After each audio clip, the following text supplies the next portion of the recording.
Hello everyone, and welcome back to another My Porch Prints crafting tutorial. Today we are going to be going over an altered photo album for ephemera storage and pressed flowers, as well as showing you how to decoupage the cover in sort of a collage type style. So let's take a look at the materials you will be needing for this project. First up, we have this photo album that I picked up from a thrift store for under $1.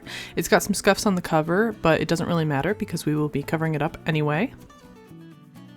Next up is the distress ink that I used to distress the edges of the torn pieces of paper for the cover. If you don't have distress ink, the next video I'm putting out is on how to distress paper, so if you're interested in that, go ahead and check that out. I also use this KRAFT envelope, but any cream colored paper would do.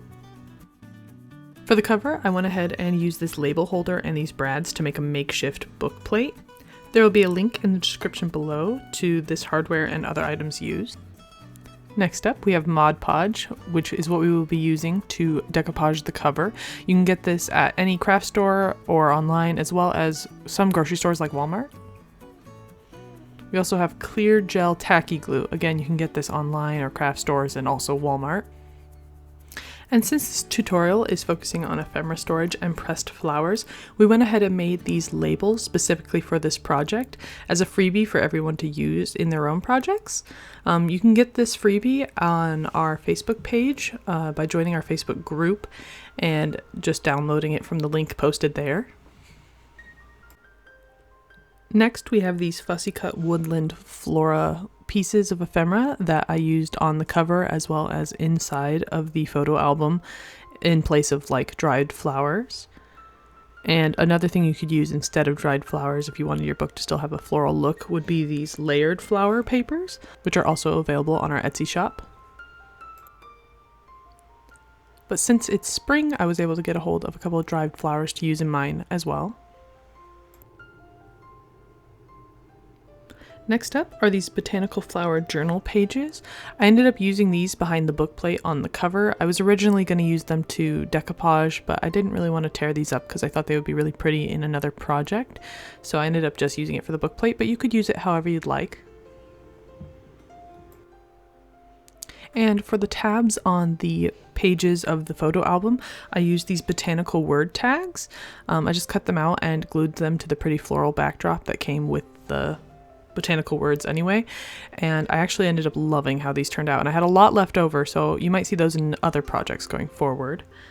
Lastly, I have these watercolor wildflower papers, which is what I used to decoupage the cover. It was pretty simple. I just went ahead and tore them up into little pieces.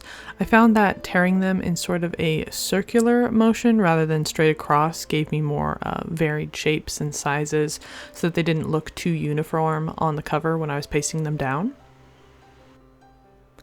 And I ended up using about 3 or 4 sheets of these watercolor wildflower papers to really cover the entire book, but it really will depend on the size of your book. So just go ahead and tear off what you think you'll need, and you can always tear off more later.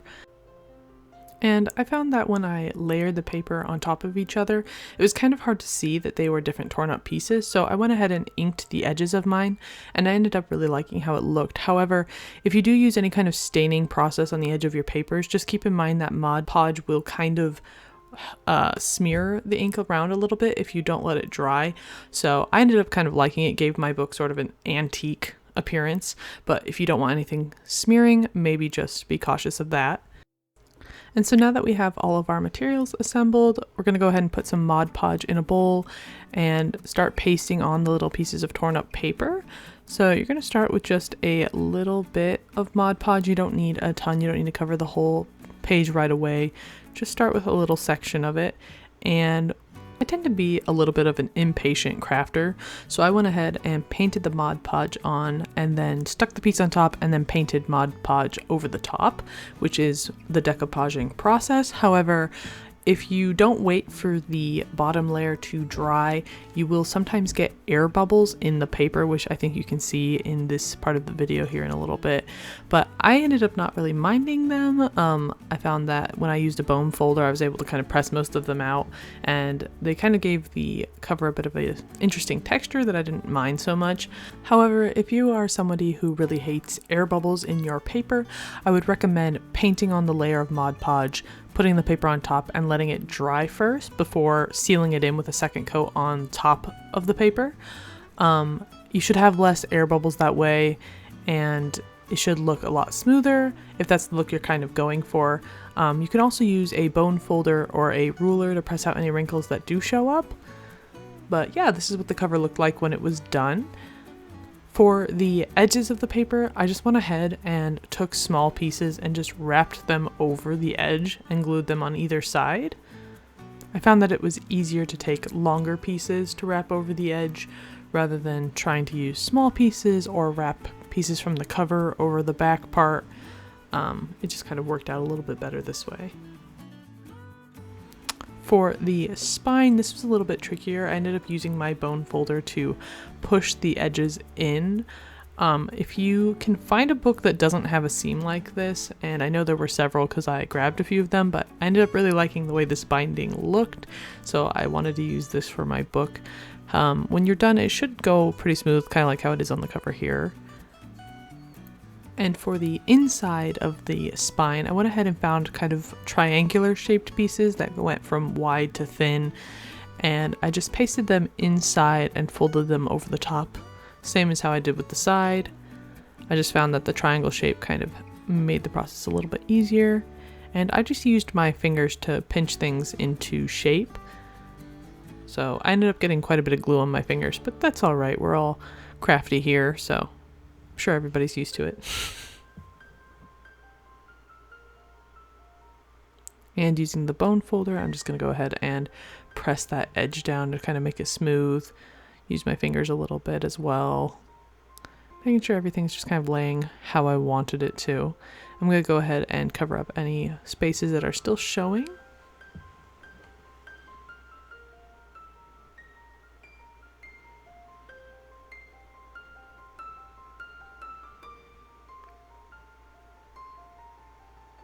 And there you have it. The spine is covered and completed, and I think it looks pretty good.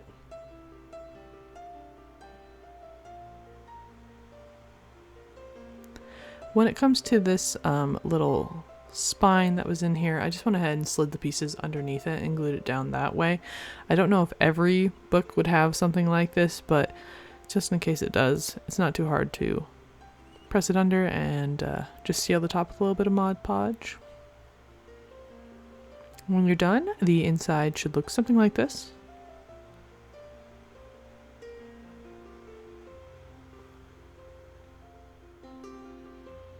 Next, we're going to go ahead and use those fussy cuts from earlier, and I'm just going to lay them out on the cover how I wanted them to look. I ended up wanting them to look sort of like they were growing out of the cover, so I put the taller pieces in back and the shorter pieces up front.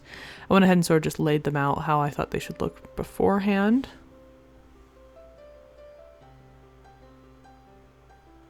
And I also have that little label holder that I will be using as the front. I just wanted to make sure it was all going to fit where I wanted it to.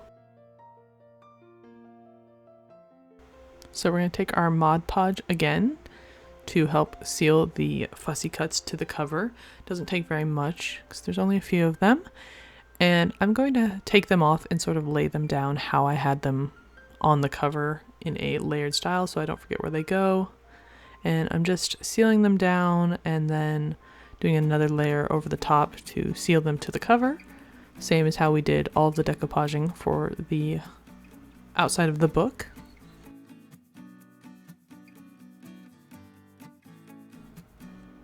And I used the Woodland Flora fussy cuts, but you could also use the Fall Harvest fussy cuts, the Rose fussy cuts, the Garden Flower fussy cuts from our Etsy shop as well, if one of those sort of suits your fancy better. But these are just what I liked, so it's what I ended up using, but you can use anything. Next, we're going to go ahead and put together that book plate for our cover. So I'm just taking the KRAFT envelope from earlier and adding a little bit of glue and pasting one of those freebie labels to it. I'm not too worried about getting the edges this time because we're going to be covering it with the book plate anyway. But the book plate itself will not glue to the cover easily just because it's too heavy. So we have to attach it to a piece of paper and glue the piece of paper to the cover. So that's what we're doing now. And to do that, we're just going to go ahead and use a pen to mark inside of the little book plate holes where the brads are going to go. And then I'm just going to use a micro punch that I have to punch little holes in. You could use scissors or poke through with a needle or something like that, but I find that this is much easier. You can get these at any craft supply store or online. Links will be down below. And I'm just going to go ahead and poke those brads through from earlier. And those are pretty simple to attach. You just go ahead and bend the backs down. Just keep in mind that you might have to rotate them so that they're not poking out. And I'm going to go ahead and just cut off the excess paper that is around the plate.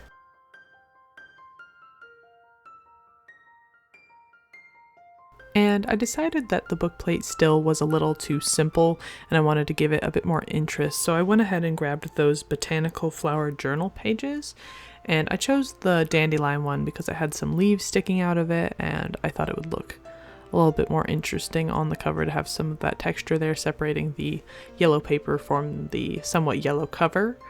So I went ahead and I'm just going to glue it down before trimming off the edges to make sure that everything is centered where I wanted it.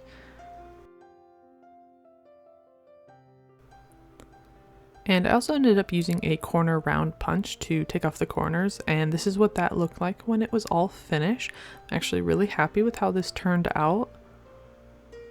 So we're just going to take our tacky glue and glue it down to the cover. It's much easier with the paper than it is trying to glue the actual hardware down. And there you have it. There is our finished cover. Next, I went ahead and cut out those botanical word tabs from earlier, and I also inked the edges so that they would match the overall look of the book. And I just laid them out on this decorative piece of paper that came with the word tags, and I'm pretty happy that they ended up fitting. You could definitely glue them down, but I went ahead and used double-sided runner tape. And once they were all cut out, this is what those looked like. I love how these turned out, and I'm pretty stoked that there were extras that I can use later because I just think they're so cute. So to stick those on, I went ahead and used that double-sided runner tape again, just on the bottom half of them. It was a little difficult because the tape was so big and the labels were so small, but I managed to get it to work, and it just sticks onto the edge like so. I went ahead and staggered them down the page one after the other. So this is what that looked like when they are all finished. I had plenty of tags, so I was able to fill all the pages, and I really like the way this looks. And now I have a place to store all of my little dried flowers that I tend to keep in tons of books all over the house, so it's nice to have a place to put them all. But again, this doesn't just have to be for dried flowers. You can also store ephemera, pieces that have just been lying around in random boxes, or tags, or little decorative art pieces. However you'd like to use it, you can be as creative as you'd like. And with decoupaging, you don't have to just do a collage type style. You can use any sort of paper. My mother actually put together her own style of a decoupaged book, and she ended up using her Birds of a Feather kit from her Etsy shop. Link to that will be down below as well. And she just went ahead and stored little pieces of ephemera in hers, just as kind of a way of keeping track of all the little pieces. So yeah, that concludes this tutorial video. Thanks so much for watching, and I'll see you next time. Bye!